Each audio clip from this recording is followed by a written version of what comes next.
Hey, what's up guys, and welcome to a YouTube series I'm really excited to be working on. In this series, I'll be reviewing what I think are some underrated weapons in Dark Souls 1, 2, and 3. Personally, I've been playing Dark Souls since Dark Souls 2 came out, so this series will mostly be focused on PvE weapons. For example, the Smelter Hammer might not have a good PvP moveset, but for PvE it can be turned into a pretty fun build. So for the first weapon I have here, I'm using the Black Scorpion Stinger. This weapon is really unique because it has the exact same moveset as the Mailbreaker, which means not only can it parry, but it also has some pretty good offensive uses. The reason I consider this weapon underrated is because it's heavily overshadowed by the actual rapier. So what I did for this video was I played through the entire game using almost exclusively the Black Scorpion Stinger. I had to use the bow for Shrine of Amana, and I used a magic mace for the Skeleton Lord's boss fight, as well as the dagger there to kill Mothlan to get his Seldora set. So without further ado, let's get into it. I accidentally cheated in too many Scorpion Stingers, so let's just leave them here. In case you're wondering how I got the Black Scorpion Stinger so early in the game, I just used Cheat Engine so that way I could actually use it the entire game. I killed the Merchant in Majula to get the Seldora set, which gives you a lot more souls, and I head to Hade's Tower of Flame to kill the Dragon Rider first. By the way, my starting class is Explorer, and the gift I got was Bonfire Aesthetic.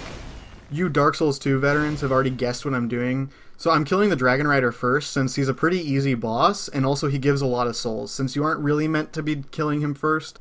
So you may be wondering, how am I going to kill the Dragon Rider with a broken weapon that I can't even equip? Well, he lost when he skipped out of physics class in high school. Don't mind me, I'm just admiring Dark Souls 2 character creation. Oh, that never gets old. After that, we use a Bonfire Aesthetic to reset the area, and it's time for our rematch. Some of you may not be aware of this, but there's actually a unique interaction while using the Black Scorpion Stinger with the Dragon Rider on New Game Plus. When you do this trick again, but only for a couple frames, he turns into Scholar of the First Sin's sales numbers. Look, frame by frame.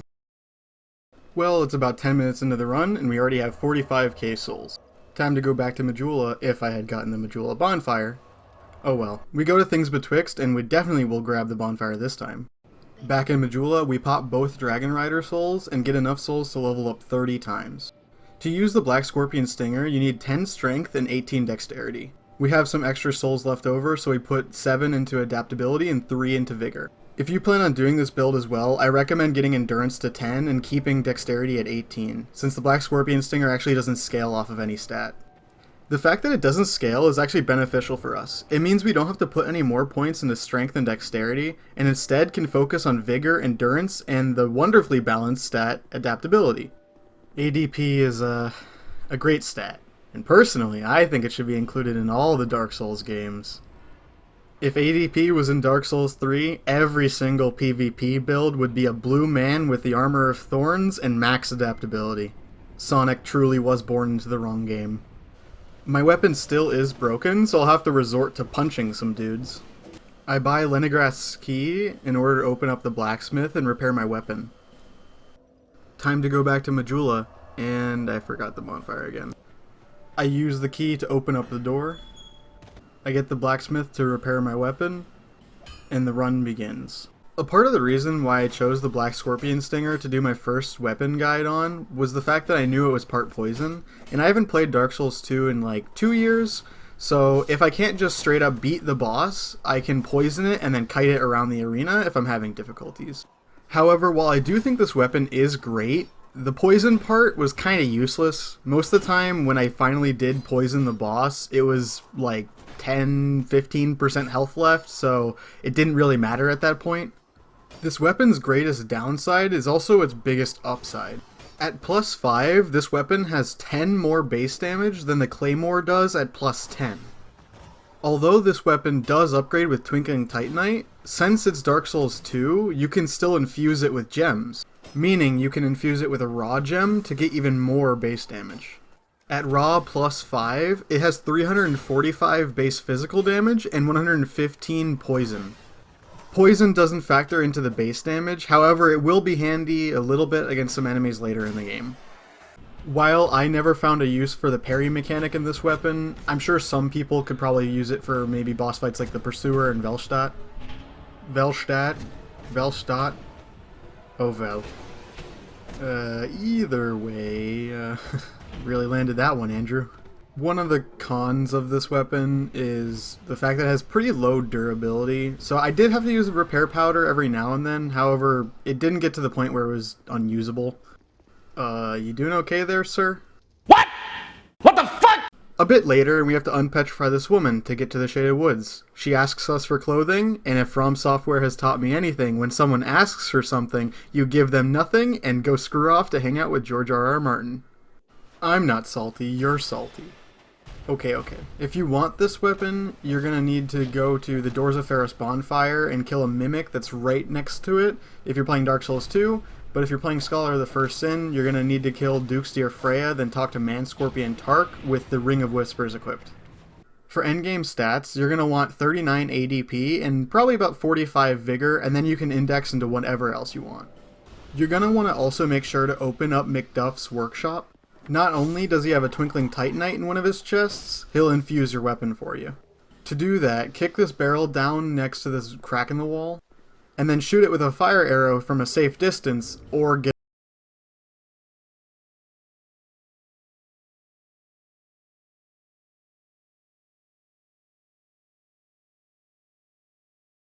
that, you might want to go down to where the Lost Sinner is and grab the Grass Crest Shield or Blossom Kite Shield, same thing. This will give you a little bit more stamina regen, which along with the Chloranthy Ring will be pretty strong.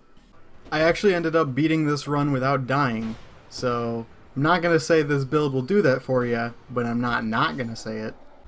Those of you who are a little bit more experienced with Dark Souls 2 will want to hunt down the Pursuers. Some of them will drop Twinkling Titanite, while this one will drop the Ring of Blades +1.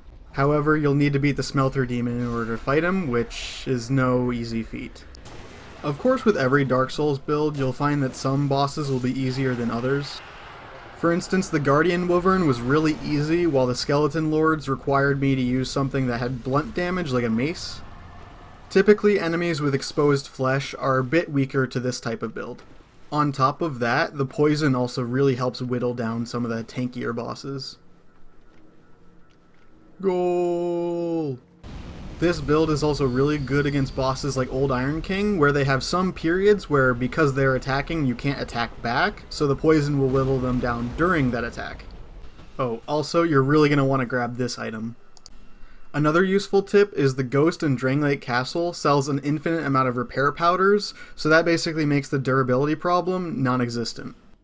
Also, you're going to want to avoid elevators when you can. Don't be fooled by the speed up. This elevator took a whopping 35 seconds to ride up to the top. Oh hey yeah, feeling good, just beat a pretty tough boss, time to move on to the next area. Feeling pretty good about my play, thought I did that fight well. And it's another elevator. This is why Dark Souls 2 wasn't that popular. Not because of the lackluster boss design or world design, but because of the stupid elevators. It's okay, Dark Souls 2, I still love you. It doesn't matter that you waste a lot of my time. I will always argue for your weapon variety in PvP format. If you have some extra souls, I recommend going to Aragorn to get some Elizabeth mushrooms, which are basically just really long life gems. Oh hey, this is where you fell to! Uh-oh, he mad. Oh vel, look who it is.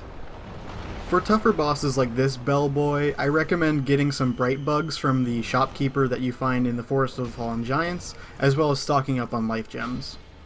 Also, does anyone else remember Velstadt being much harder back in the day? I don't know, maybe old age has gotten to him. Oh wait, I know, he actually hasn't seen the sun in like 6 years. Oh. Okay, never mind Mr. Vel, I take it back. So after Velstadt, the run is pretty much over. We still do have a couple spooky places like Dragon Eyrie and Aldia's Keep. However, as long as you take your time in those areas, they really don't serve a threat, especially in Scholar of the First Sin. Bruh, look at this dude. Wait till you see the... No.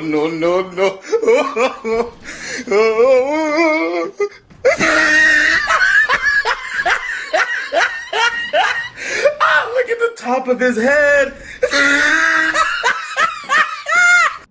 Okay, moving on from whatever that hippo thing was, am I the only one that's disappointed they removed the dragon skeleton jump scare thing?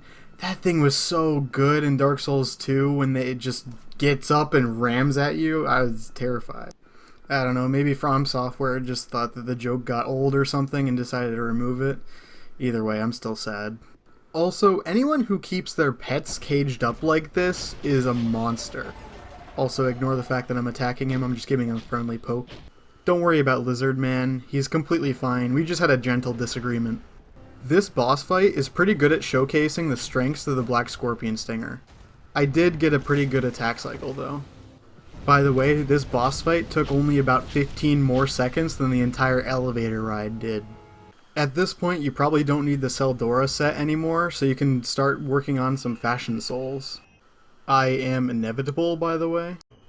If you're curious, this run took me about 5 hours to complete. I didn't do any of the DLCs, however in the future I do plan on adding some of their bosses to showcase what the weapons can do against them, since they are a bit harder. Okay, who am I kidding? A lot harder?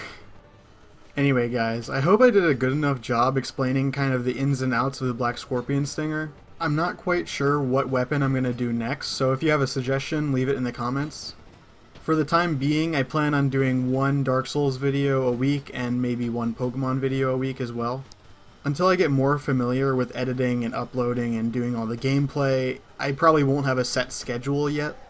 However, my goal is for at least one of each a week. I really do appreciate everyone who commented on my first video. It really helps me out with the YouTube algorithm. So if you've made it this far in the video, why not drop a comment? Tell me what your favorite vegetable is.